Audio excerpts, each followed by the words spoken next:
Хөөе манайхаа. Түр зээлэх 500к вэ нү? Надад л байхгүй. Надад өгөн зээлээ түлхэнгээ хадгалсан мөнгө бол бай. Түр хугацаанд гэвэл. Ой юу хааштай. Тэрийгэ тэгвэл нэг зээлчээчтэй. Цагийн дараа л өгчин гэсэн. Гисэн гэж чи өөрөө биш юм уу? Би биш. Маа найзуу хүрхий. Яаралтай л мөнгөний хэрэг гарсан юм шиг. Уг нь нэг амир ингэж мөнгө төрөх гэж асуудгүй. Нэг тус олчих юу гэж бодоол. Танай найз чи яг муу юм уу? Чи шалгасан юм уу? Мөн байлгүй дээ. Өөрийнхөө фэйсбүүкээр сая чат утсан дээ яг. Юм фэйсбүүкээр вэ? Саяхан манай ээж яг ингэж скамд болсон шүү дээ.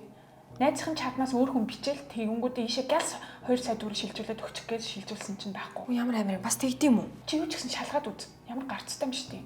Дансыг асуугаал яг өөрийнх нь нэр гарч ирж гэнэ үгүй ядаж эхлээ шалгах чагаа юу юм аа. За тэгвэл дансны дугаарыг нь асуугаад үзье. Эсвэл юу вэ? Видео кол хий. Хөө ямар сони. Шал өөр танихгүй хүний нэртэй дансны дугаар өгч шít. Тэгвэл наа чи аяга осолтой юм байна.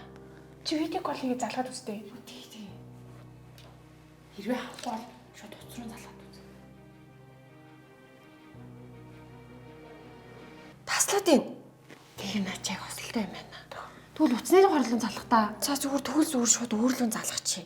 Юу нэг баталгаажуулсан юм шиг гадуур чи иймэрхүү скам амар их болцсон шүү дээ. Харин тийм байл л шүү дээ.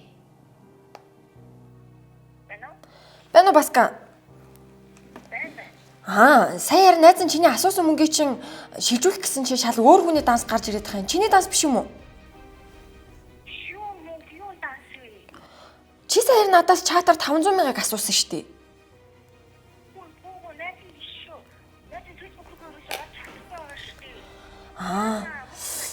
Харин тийм.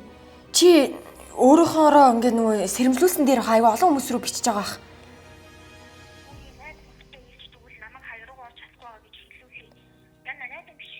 За тэгвэл залгасан болж чам руу. За. Хөөе.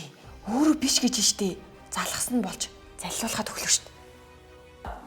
Яг саяны контент нар гарч байгаа шиг маш олон хохирт юм байлээ. Тэгээ цагдаагийн байгууллагаас мэдээлж аваад хамт ажилдаг хүмүүс нэгнийгээ заллингийн хоригч болох тохиолдол их байдаг гинэ. Жишээ нь одоо утасны дугаар, фэйсбүүкийн нэвтрэх нэр, нууц үг, регистрийн дугаар, тэгээ ямар банк ашигладаггүй, ямар найзтай вэ, ямар найзаасаа байнга мөнгө зээлэхээр шууд өгдөгөө зэрэгээ судалж агаад өөр хүнд мэдээллийг өгөх тийм тохиолдлууд бас байдаг юм байлээ. Тэгэхээр та бүхэн өөрийнхөө хувийн мэдээллийг болж өгвөл одоо хитрхи сайн найз байсан ч гэсэн ажлын хамт олонны хүн байсан ч гэсэн битгий өгөөрэй. Тэгээд бас ямар нэгэн линк явуулаад энэ линк рүү дараад өгөөрэй. Энэ дугаар руу энэ мессеж явуулаад өгөөрэй гэх зэрэг гуйлыг та битгий зөвшөөрөөрэй. Магадгүй та тэр үйлдэлийг хийснээрээ өөрийнхөө хувийн мэдээллийг алдаад одоо хохирогч болох эрсдэлтэй юм байна лээ шүү. Тэгээд заллах гэмтэргээс урьдчилан сэргийлье.